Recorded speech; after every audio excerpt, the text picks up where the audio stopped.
Thanks for staying with us. So our guest today is a rather trending man in recent times. Joining us is the former spokesman for Atiku Abubakar, the candidate of the PDP, that's the People's Democratic Party, Mr. Daniel Bwala. He will be speaking on his visit to the president and the state of the nation. Welcome to the show, sir. Are you there? Can you hear me? Yes, I can hear you. Yes, good to have you on the show. So you've been trending the last couple of days because people are wondering where exactly does this man, where exactly does he stay? Is he APC? Is he PDP? Let me just clarify. Are you still in PDP? Let's cross that hurdle first.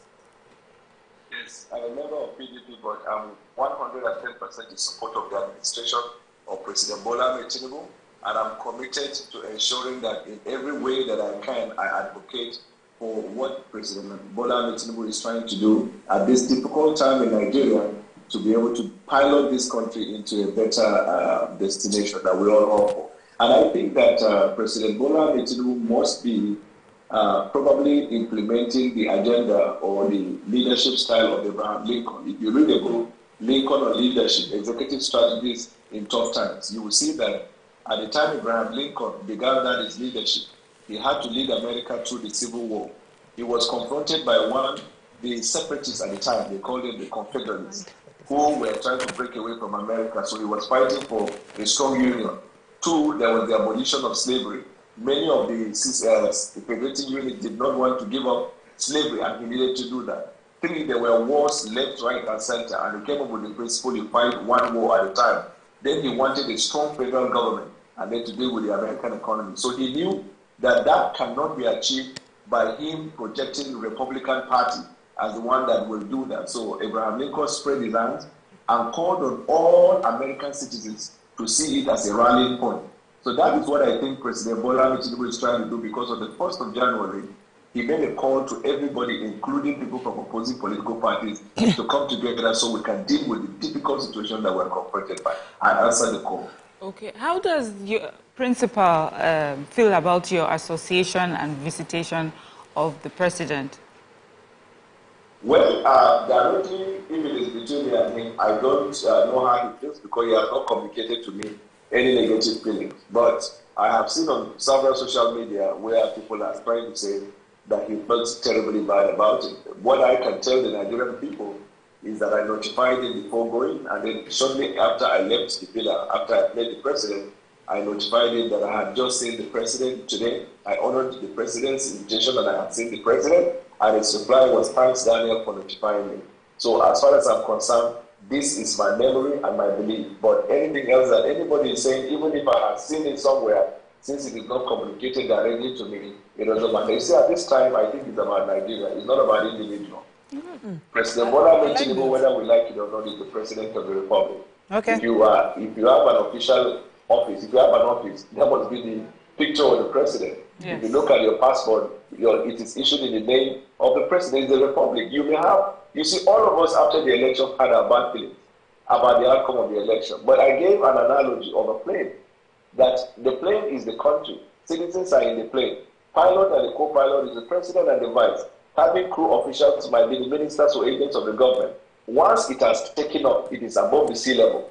Everybody's prayer must be the safe landing of the plane. When the plane finally lands, you can complain about the pilot's skill, whether the way he landed you felt threatened. You can even complain in the mid-air that the way he's navigating around the turbulence, you are not comfortable. But I have never been in an airplane where the passengers are playing for the plane to crash. Yeah. On the second, today is what date is today? 16th. On the 2nd of January, that is like 14 days ago, you gave an interview where you said that Atiku was the best president that Nigeria never had. You said you support him. You praised him to high heavens. Now, today, you are supporting the president of Nigeria.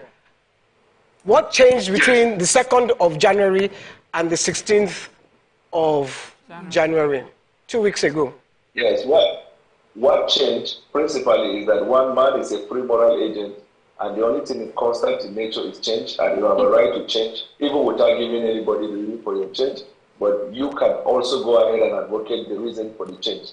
Mr. President was honored to invite me to go and meet him, And after I sat with the president and listened to the president, in fact, let me tell you this. When I sat across the table with the president surprised me by first telling me that he had been following my interviews, even my tweets, that they are often brought to him, and that he appreciates the fact that I'm young, intelligent, very articulate, and respectful in the conduct of my affairs. And then he proceeded, which he didn't need to explain to me all the policy decisions he has taken for which I criticize. For example, the removal of fuel subsidy. He told me the premise on which he made that decision. And facts can change opinion. You can have an opinion about anybody, maybe based on available fact that you are.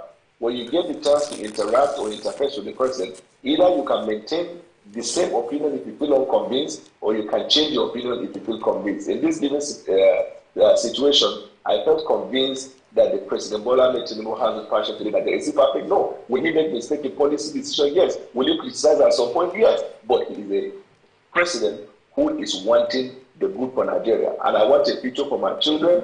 I want a country. I am only a citizen of Nigeria, not any other country. So I want a country that works. And because God has given us privileged opportunities in our lives to be able to affect public policy, we cannot sit back and watch it. We have to play our role. Neither can I sit somewhere and say, I wish that the plane crashed. Because when the plane crashes, actually, neither the pilot nor the passengers are safe. Okay. Mr. Bwala, I am very shocked by your, 360 turn on this support, because I know that you're very outspoken. You're someone I look up to in the legal profession as well. I would have really loved the healthy opposition. For democracy to thrive, we need that healthy opposition. You were constantly critiquing policies, issues, and I would follow your tweets and listen.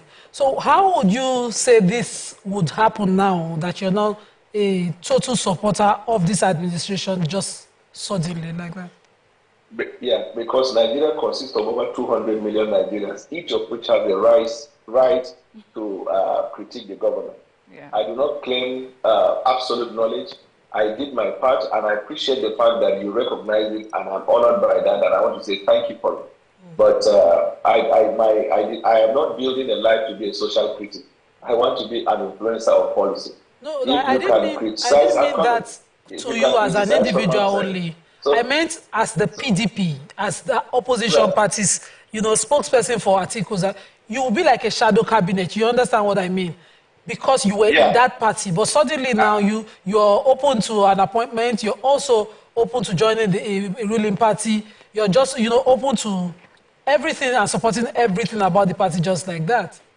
You didn't think that role was important as well when you played it?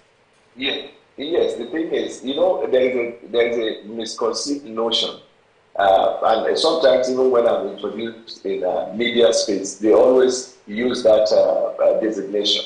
I was a spokesman of the campaign. After the election, they dissolved the campaign. I ceased to be a spokesman. The reason why you continue to see my engagement is because of my commitment and patriotism to the country. We need to engage. I didn't have any reason to do that or any obligation to do that. I am not an official of People's Democratic Party, not a member of National Working Committee, not a member of the Board of Trustees, never ran for any office. I am just an ordinary member like every other member who also has the right and obligation to play that role. And so the entire burden of the party cannot be placed on me because I made a choice to support President Tinubu. There is this thing in basketball. They say when a player is injured and he won't participate, the next man up. The next man up. So it is time for them to have the next man up after all.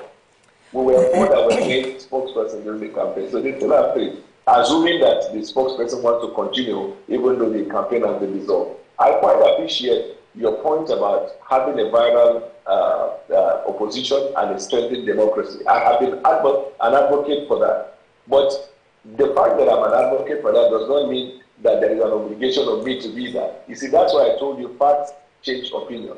We moved part-time. There was a time I was in primary school. Then later I found myself in secondary school. Then I enjoyed university. I thought I could stay in university forever, because of the ecstasy and the joy. And then I had to go on to the law school. And we keep evolving in life.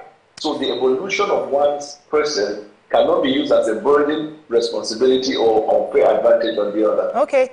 The former minister, Rationale, was here a couple of days ago. And he said that, he reminded us that politics is a game.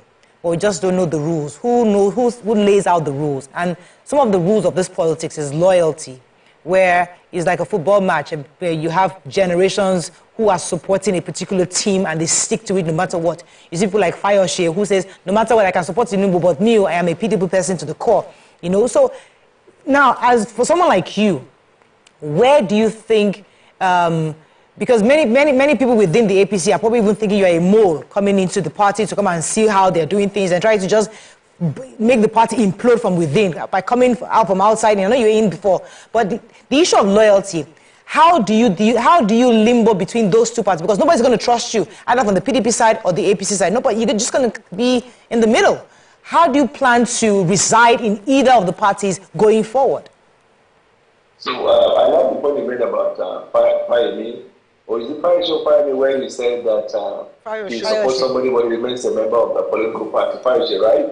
Good. Yes. So, but the same Fayoshe who you probably eulogize for that strong position, a greater number of PDP also feel he's a mole by supporting President Bwala Ahmed Tinubu. It's one thing about life, is that opinion is the property of people, and people consume information and form opinion. Some people are so elastic in their minds that if parts changes, they can also change their opinion. Some people have been biased by sentiment. It can be religious, it can be regional, it can be tribal, it can be anything, and then they hold on. Then there are some people that have created in their mind a picture of who you should be to them. And sometimes that slave-like thinking that when you are not doing what they expect you to do, therefore you are against them, you can't help it because it's not within your power to change people's opinion. Now, with respect to the idea of mode, it is intriguing by, but this is something that I've never been moved by. When I left President Bwala Ahmed Tinubu, because when I have been an APC member for 8 years, so when I left President Bwala Ahmed Tinubu, I didn't say I was leaving the APC on ideological reason of the party, blah, blah, blah. He made the same fair ticket decision, and at the time, I was speaking for him. I decided to not identify with that, and I checked. Now, when I went there, because I made the point clear that I will never insult President Tinubu in my campaign, from my first interview, I was attacked by still members of the press. Because in our Nigerian context, still the members of the press think that when you move from one party to another, your principal job is to, not criticize, but to insult personality. That's why throughout the campaign, you will never find one word from Daniel Bwala against the person of Tinubu. But in terms of policy, discrediting policies, I have done that because that's the rule of the game during the electionary process. You market your product and tell the Nigerian people why you think your product is more than the other. So the people in PDP at the time thought I was a mole because I could not insult President Bwala Ahmed Tinubu. To a point where I had to approach my principal to tell him why I made the decision not to insult. Now, but throughout the campaign ended. Who performed? I don't want to, like the chameleon, the lizard that praise himself. I don't want to praise myself, but Nigerian people can judge whether I gave it my best. Now, I decided to come back to Tinubu, who I was with before. Then the people from PDP will now say he's wicked. But then in APC, I can understand two things, and I want to tell you that today. Number one, there are people who feel that they have worked in the party and they should be carried along, and they feel they have not yet been carried along. So they already have an admission. And then with the discovery of Bwala, they now transfer their admiration to me. There are some people who actually have an agenda to ridicule, to malign your name in the hope that they can spoil your name. It's part of life. You have to accept it too. All right. Man is a free moral agent, and there is freedom of thought and expression. It is when you get bored by what people are saying that you lose focus aside of what you're doing. All right, go ahead, man. Okay. Mr. Bwala, I am also, my loyalty is to my country and to my nation. So I always understand perspective that come, from that. And, having spoken about your affiliations, now let's talk about our country. You said you met with the president and you discussed some of the policies that even you at first did not feel, you are not comfortable with. And the first thing, mentioned is the fuel subsidy. What changed your mind? Could you give us one or two things he may have said that changed your mind? Yeah. So when I began criticizing the decision of the president to remove fuel subsidy, I made the point clear that all the candidates that ran during the election made the point that we were going to eventually remove fuel subsidy, but that Atiku planned on doing it in phases. but that I criticized Tinubu for removing it immediately without providing the cushioning effect. And I maintained that criticism for long. When I sat across the table with the president, in fact, that was the first thing he addressed. He said, when I won this election, there was nothing on ground to govern, no money anywhere. And because there's no money, you have to keep the ground running. You cannot go and borrow everything in life, because Nigerians are already complaining about borrowing. So you have to be faced with two choices that you have to make. Number one, to remove the subsidy, which will then be tough on Nigerians. You have to recognize that. But then there is a hope that you can generate revenue out of it, or to not remove the fuel subsidy, and in the next few months, the street will be flooded with people because the reality will dawn on Nigerians that we actually do not have cover to run the government with. Then he said, as a leader, you will be faced up with decisions. And at that point, what will determine whether you're a leader or not is the courage to do that. That convinced me, or that now clarified that initial thought that I had, that you didn't have any reason to remove it without us providing the palliative. And then to confirm that the president meant well. We all know how he's making the effort to provide palliative. We differ in the modalities and the modus operandi, but I have seen progressively how the president made changes. Initially, he gave out money to the governors to do palliative. People complained that some governors were getting the money. This last Christmas season, what did he do? He provided the palliative into various senators, House of Representatives, so they can share to the people. So opportunity to corner the money is not there. And then the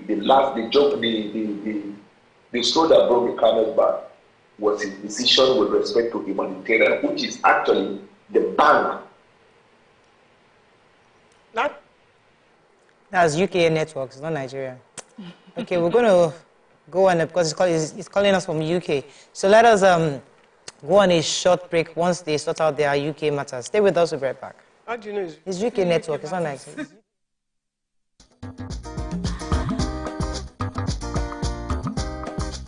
Stay tuned. Yourview will be right back.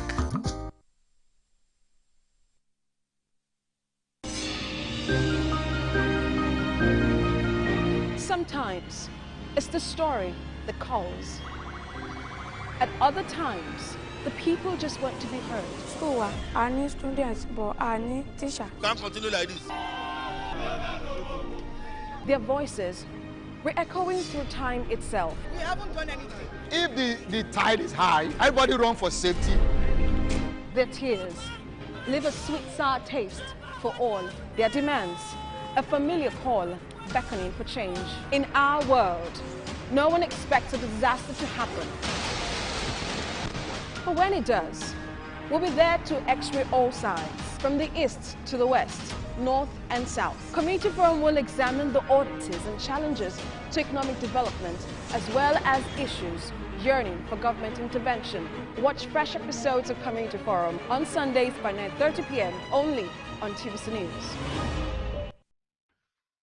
The TVC News at 7 and the TVC News at 10 are not like any other news broadcast. It's the big news hour, the hour for the big breaking stories. We've got some of the best reporters on the field, taking you through as it happens. It's fast-paced, hard-hitting, with investigations that matter, bringing in news that affects your life, with sports, entertainment and business news, so you don't miss a thing. Experience resourceful coverage with depth every night.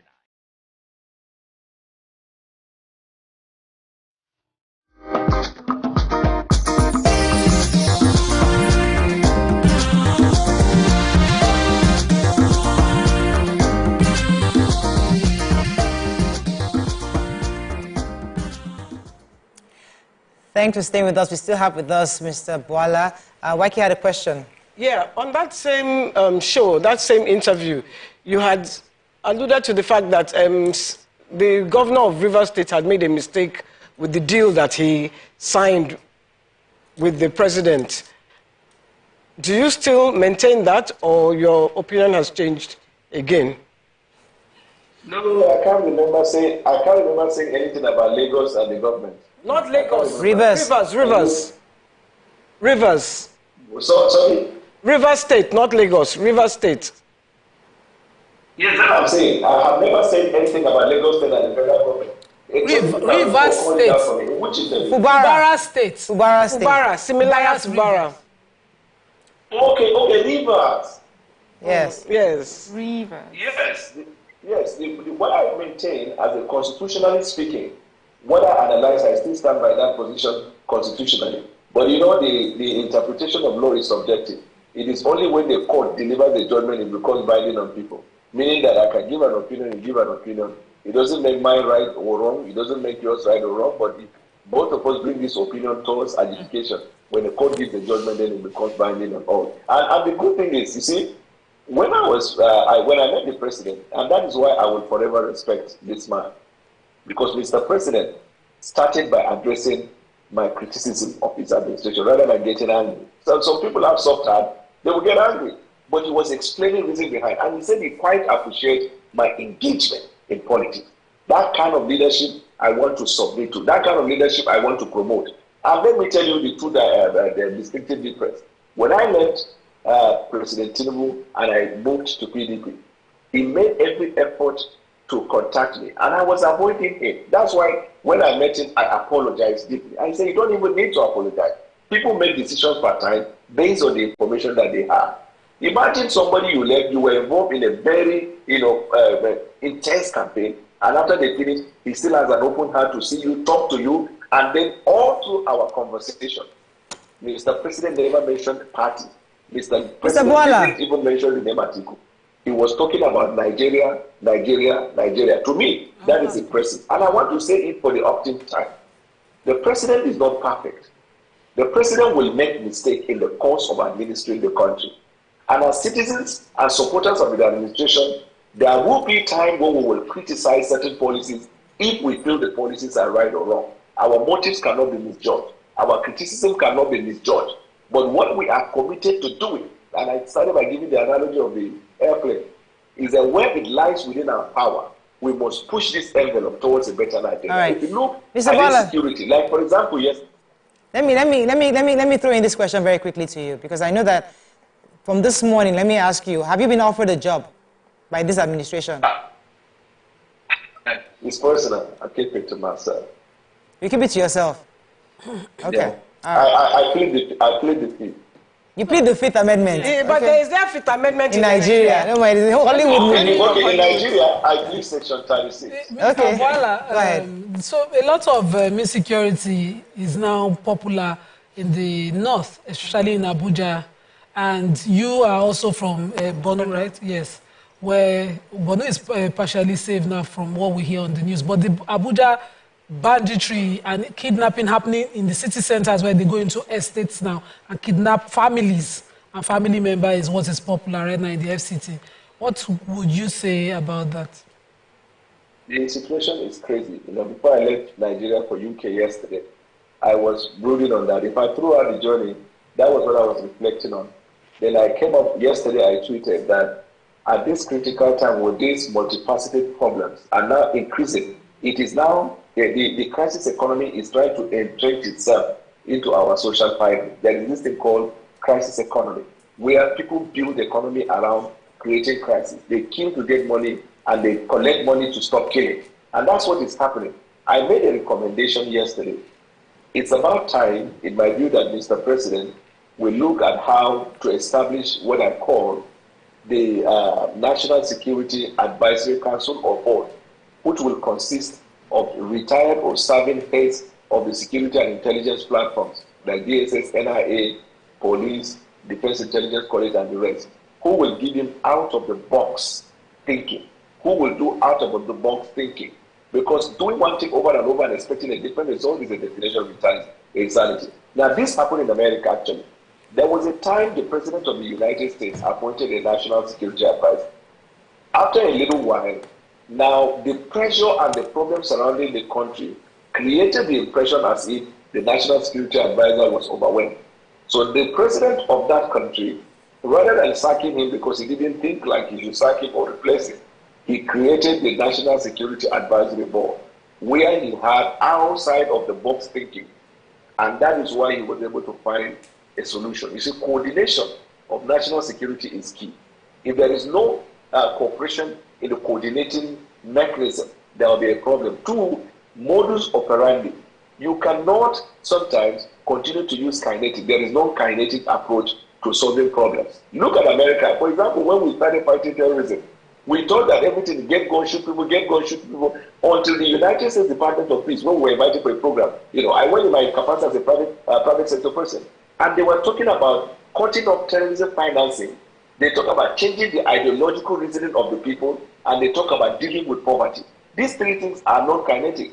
When you deal with that, you will be able to cut off these people from their financials, cut off these people from the ideology that they say they are going to die for, and cut these people off from what pushes man. Because man by nature, according to philosophy of man, is brutish and brutal. When he's pushed to the wall, he will do anything possible to survive. That is what is happening in Nigeria. They have seen that stealing, kidnapping is not only one way by which they can survive, but in fact, they can build an economy around it. So there is need for out-of-the-box thinking, and I'm calling on Mr. President to broaden and spread this engagement. You see, Abraham Lincoln, I talk about Abraham Lincoln in that book. What he did was that he galvanized limitless thoughts around the country, because the problems are multifaceted. They are hydra-headed. And so you cannot confine advisory to only one person or one office. And recently, and this is my capacity as a private citizen, certain moves that the National Security Advisor is taking, to me, is unhealthy. Bringing the bill that will give you power to employ people to do this, to set up this, to carry out operation. The office of the National Security Advisor has never been built to be an office that will operate like the other security platform. Your role is National Security Advisory. And so it is key that the President at this time, in order to have a holistic approach, to create this National Security Advisory Board that will consist of either serving or former aides of these platforms. Let them bring their thoughts to the table, and let us see how we can find a lasting solution to the problem.